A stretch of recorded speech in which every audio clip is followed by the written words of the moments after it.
Hello बच्चों, let us see the question. So this is a comprehension type question जहाँ पे comprehension हमें दिया गया। सबसे पहले उसको रीड कर लेंगे। कॉम्प्रिहेंशन कह रहा है recent communications with the inhabitants of Neptune have revealed that they have a Celsius type temperature scale. ठीक है, कि नेपट्यून के इनहेबिटेंट्स के पास भी एक सेल्सियस टाइप का टेम्परेचर स्केल है, but it is based on the melting point 0 degree N and boiling point of 100 degree N. ठीक है, जैसे हमारे पास सेंटीग्रेड स्केल है, सेल्सियस स्केल है, इनके पास नेपच्यून स्केल है, जिसको जहाँ का जो वहाँ का जो मेल्टिंग पॉइंट है उसके अकॉर्डिंग वो 0 डिग्री एन के बराबर है, और जो बॉइलिंग पॉइंट है वो 100 डिग्री एन के बराबर है of their most common substances. जैसे कि हाइड्रोजन, जो वहाँ पे सबसे ज़्यादा पाया जाता है दैट इज हाइड्रोजन।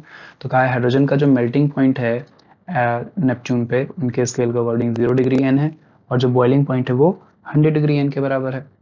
फर्दर कहा जा रहा है further communications have revealed that Neptunians know about perfect gas behavior, and they find that and they find and that they find in the limit of zero pressure।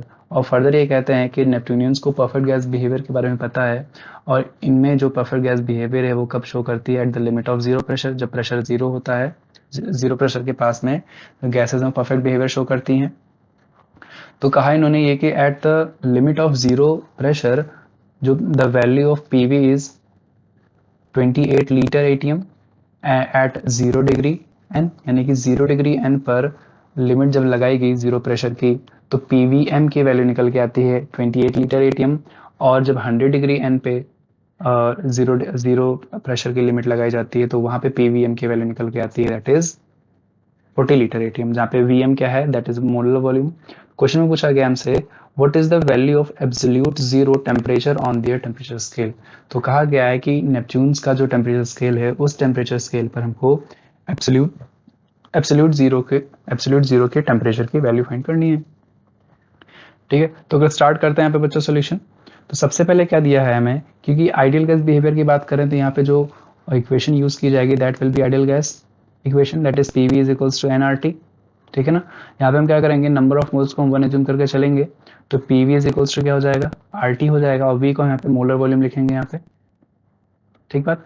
अब यहाँ पे question में कहा जा रहा है कि हमको क्या फाइंड करना है, हमको फाइंड करना है यहाँ पे absolute zero of temperature on their temperature scale. इनका टेम्परेचर स्केल क्या है, 0 डिग्री एंड इनका टेम्परेचर स्केल है। तो हम अज्यूम पहले यहाँ पे क्या कर लेंगे, लेट हम मान लेंगे क्या कि जो इनका 0 डिग्री, हम क्या मान लेंगे इनका, सॉरी, हम ये मान लेंगे कि जो एब्सोल्यूट टेम्परेचर हमारे पास होता है दैट इज क्या होता है, जो एब्सोल्यूट टेम्परेचर होता है, एब्सोल्यूट टेम्परेचर हमको पता है क्या होता है, दैट इज क्या होता है, ये 0 डिग्री 0 केल्विन के बराबर होता है ना।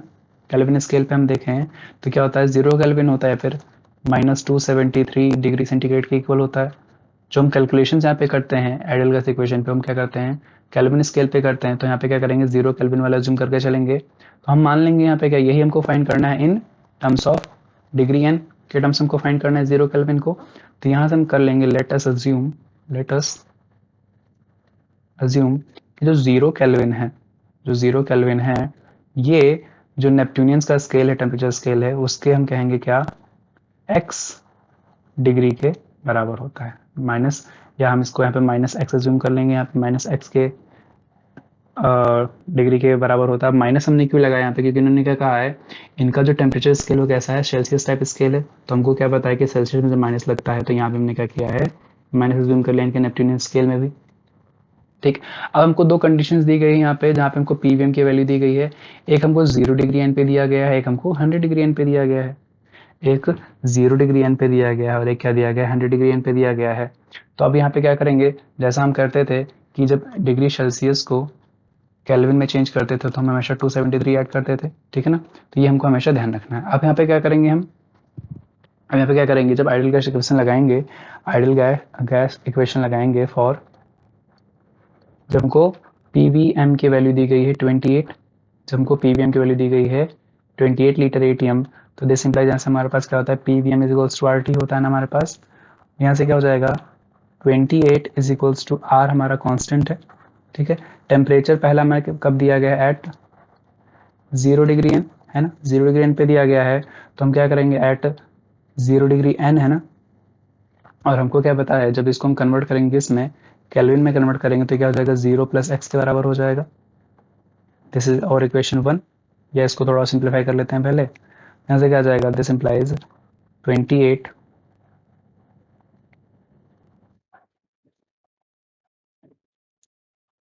28 is equals to R x के इक्वल हो जाएगा। This is equation 1।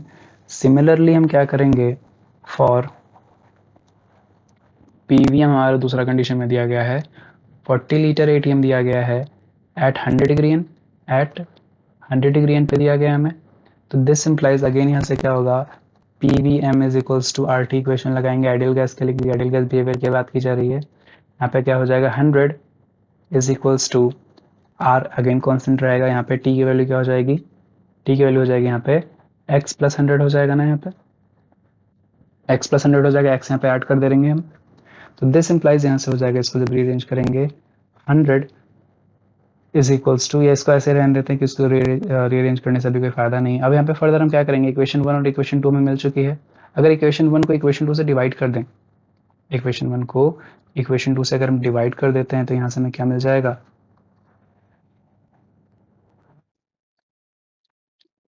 ठीक क्या हो जाएगा यहाँ से, इक्वेशन 1 है ना हमारे पास, क्या है इक्वेशन 1, एक मिनट हाँ यार ऐसे लगता है, इक्वेशन 1 डिवाइडेड बाय इक्वेशन 2, ठीक है। तो क्या हो जाएगा, 28 divide by 100 is equals to R x divide by R times x plus 100। R से आर कैंसिल आउट हो जाएगा। दिस इम्प्लाइज यहाँ से क्या हो जाएगा, क्रॉस मल्टीप्लाई जब करेंगे 28x plus 2800 gives equal to 100x। इसको सिंप्लीफाई करेंगे यहाँ से तो क्या आ जाएगा, दिस इम्प्लाइज x कितना हो जाएगा हमारा 100x minus 28x is equals to 2800। इसको फर्दर सिंप्लीफाई करेंगे 72x is equals to 2800। This implies x is equals to कितना हो जाएगा, दिस इम्प्लाइज, एक मिनट कोई मिस्टेक हो, ओह सॉरी सॉरी सॉरी, यहाँ पे पीवीएम की वैल्यू कितनी दी गई हमें, 40 दी गई थी ना, तो यहाँ पे क्या रहेगा 40 रहेगा, माई मिस्टेक। ये जब 40 रहेगा यानी कि इसको मैं डिवाइड कर रहा हूँ 40 से डिवाइड कर रहा हूँ ना यहाँ पे, तो यहाँ पे 40x रहेगा। तो 40x माइनस 28x होगा, कितना बचेगा 12x बचेगा, कितना बचेगा 12x बचेगा। तो x कितना आ जाएगा 2800 divide by 12, this gives us x is equals to कितना हो जाएगा 233.33, ठीक है 233.33 जो है यहाँ पे आ जाएगी x की वैल्यू, ठीक। x आ गई हमारे पास ना, ये x हमारा क्या है डिग्री n में आया है, x हमारा कितना है डिग्री n में आया है। और क्वेश्चन में क्या पूछा गया था, एब्सोल्यूट टेम्परेचर पूछा गया था ऑन दियर स्केल। तो हमको क्या पता है कि ऑन दियर स्केल हमने क्या अज्यूम किया था, जो हमारा absolute temperature that is 0 kelvin है, किसके बराबर है minus of x degree n के बराबर है। तो देयरफॉर यहाँ पे क्या हो जाएगा, जो एब्सोल्यूट टेम्परेचर होगा, absolute temperature on their scale will be equal to कितना हो जाएगा minus of x degree n, ठीक है ना। तो कितना हो जाएगा माइनस 233.33 डिग्री n के बराबर हो जाएगा। तो this is the final answer for this question. अगर ऑप्शन में मैच करें बच्चों, तो ऑप्शन में कौन सा हमारा मैच हो जाएगा, यहाँ पे डिग्री सेंटीग्रेड में दिया है पॉजिटिव दिया तो ये इनकरेक्ट हो जाएगा। ऑप्शन बी में माइनस में दिया बट यहाँ पे डिग्री सेंटीग्रेड लगा दिया तो ये भी इनकरेक्ट होगा। ऑप्शन सी में मैच कर रहा है तो ऑप्शन सी हमारा करेक्ट हो जाएगा। ऑप्शन डी में भी इनकरेक्ट होगा कि माइनस यहाँ पे नहीं लगा है। तो option C will be the correct answer बच्चों। I hope you understood, best of luck.